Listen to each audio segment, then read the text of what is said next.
Bonjour à tous, on parle électrification aujourd'hui avec l'essai du DS3 Crossback e-Tense, les premiers prix du nouveau Ford Kuga plug-in hybride et le lancement de l'Audi A6 hybride rechargeable.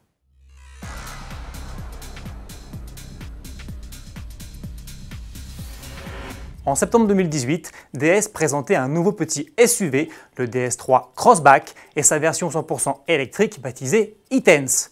Un an plus tard, et après avoir pris en main un premier prototype en mars dernier, l'heure est désormais venue pour AutoPlus de tester cette variante zéro émission qui revendique une puissance de 136 chevaux et une autonomie de 320 km. Notre journaliste Cyril Biotto nous livre ses impressions. Au volant de ce DS3 Crossback e-Tense, donc tout électrique, donc comme d'habitude, silence de fonctionnement, couple dès le départ, pas de vitesse à passer, en ville c'est tout juste parfait, d'autant que cette version, donc qui a des prétentions premium, est particulièrement bien insonorisée, en tout cas pour les bruits de roulement. Il n'y a que les bruits aérodynamiques à 130 km/h qu'on espérait un petit peu moins fort.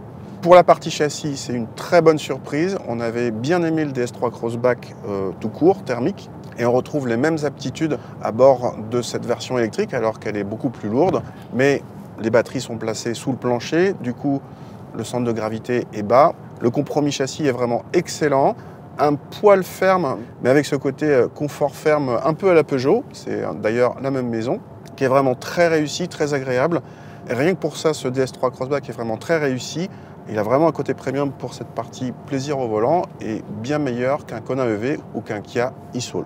Le DS3 Crossback e-Tense est d'ores et déjà disponible à la commande. Il s'affiche à partir de 39 100 €, bonus écologique de 6 000 € à déduire.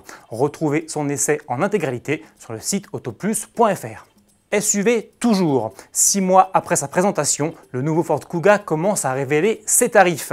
Le premier prix connu est celui de la version hybride rechargeable. Comptez au minimum 38 600 € pour ce modèle de 225 chevaux qui annonce une autonomie électrique de plus de 50 km.